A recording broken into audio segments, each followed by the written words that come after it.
Welcome everyone to my podcast. And for everyone who is new, who is listening to my podcast for the first time, my name is Sylvie, and I sustained a concussion and whiplash in 2017. And that's exactly the reason why I started this podcast or my Instagram account or the Concussion Community, just to help others, reducing their symptoms faster than I did.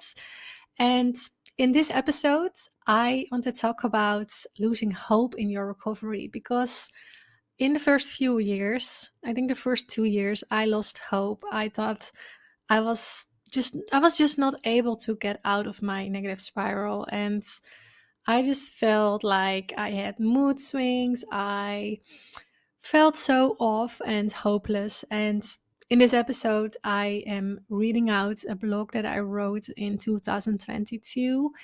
And it's all about losing hope and about what to do when you lose hope or what to do when you have those mood swings. So here we go. Sit back, relax, and I will read it out loud right now. Losing hope. Changing this gave me the ability to control my concussion mood swings. First of all, I get it. I have been there. I lost hope in my recovery during my first 2 years, and I felt so emotional all the time after my concussion. I had these concussion mood swings all the time, and it was making me crazy. There's nothing worse than losing hope in your recovery. But not getting the help from doctors or therapists can result in you being in that negative spiral and not knowing how to get out of it. Why did I lose hope? As I just said, I lost hope during my first 2 years. I sustained my accident in May 2017, and during the first year, my doctor told me I just needed to rest. So that's what I did. I did rest for almost a year.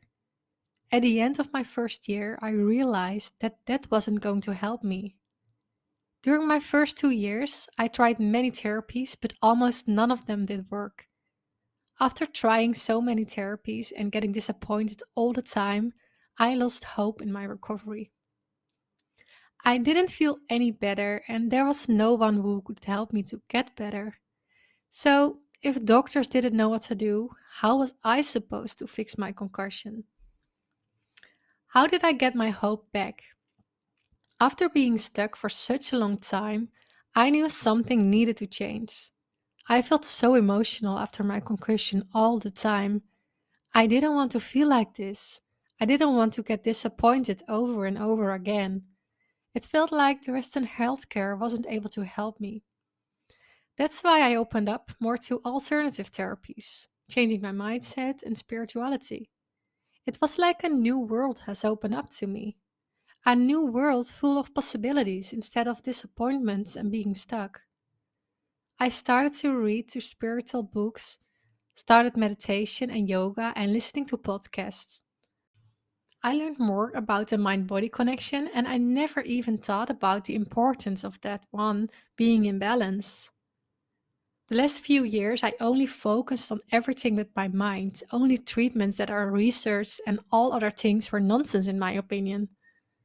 I don't know why I thought like that, because in the end, the alternative and the spiritual world make the difference. Meditation. This is not peaceful at all, or is it? I remember the first time I tried to meditate. My thoughts were all over the place, and I thought, how can this be relaxing? But I didn't want to give up because many people said it's normal in the beginning. And I wanted to do everything to get better, so I decided not to give up too soon and tried it at least for 1 month. So every morning I dragged myself to my meditation pillow and sat there for 15 minutes. The first week was the hardest, but after a week I started to like it. I felt more peaceful by starting my day like that. I can't live without meditation anymore. After doing meditation every morning for a month, I noticed I missed it when I didn't take the time to meditate. It made me feel less restless, more relaxed, and I felt more balanced. It felt like I got the control back over my body, something that I had not had for years. If you never tried meditation, don't think it's only for monks or spiritual people. At least try it for 30 days and notice the difference yourself. I bet you will love it. It feels like there is more between heaven and earth. When you dive more into spirituality, it may happen that a whole new world opens up to you. At least this happened to me, and my concussion mood swings were so much easier to handle. I read stories from people who had near death experiences, and it made my vision of the world we live in different. One book that changed my way of thinking was the book by Anita Morjani, Dying to Be Me. It's a story about her getting cancer and she was almost dying until she was in heaven and had the choice to stay there or to go back. She decided to go back to Earth and all cancer disappeared. I know you might be skeptical, but she isn't the only one writing about her near death experience, and I'm very open minded and I believe they are all true. Because of the struggles, you are able to feel joy in your life. Not everything in life is fun. I believe you need struggles in order to feel joy in life as well. What if your life is all joy? You won't notice it anymore. It won't feel special because it's normal for you. During my recovery, I realized my life was steady before the accident. I was doing okay. Everything went well, and that's it. I wasn't feeling sad, but not as happy as I am able to feel right now during some moments. All the struggles in my concussion journey gave me some perspective in life. When I'm able to do a fun activity, I really enjoy it because I don't take it for granted anymore. And all the activities I choose them because I really like them. I won't spend my energy anymore on things I don't like and people I don't get energy from. I'm so much more aware of my energy right now, and that's why I make better choices in what I want in life and who I want to spend my time with. Did you ever dive into spirituality? If you didn't, it can feel like this isn't for you. That's what I thought for such a long time. Do you feel emotional after your concussion? Do you feel hopeless sometimes?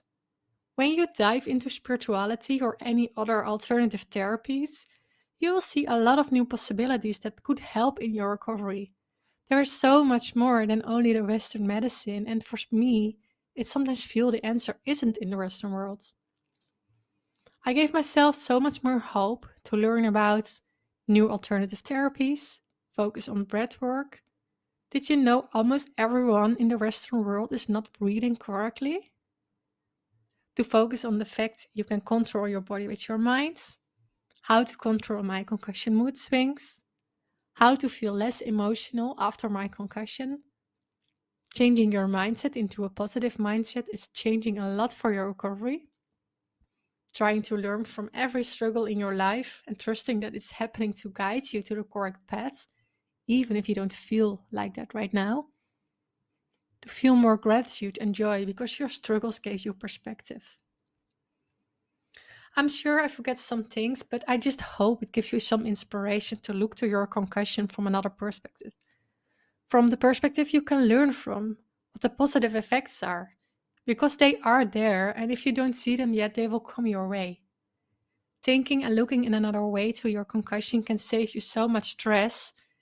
It changed everything for me, and I hope it will do the same for you. I want to end this episode by letting you know that I received a lot of questions about what helped me in my journey. To answer all these questions, I wrote an ebook. Inside this ebook, you will read about what 7 things helped me the most in my concussion journey. These 7 things helped me to reduce my fatigue, to have more energy, to improve my sleep, to feel less stressed, and to be able to exercise again. You can download it for free and receive it right away in your inbox. Click on the link in the description or go to my website, theconcussioncommunity.com. It's the first thing you will see. I hope it's helping you.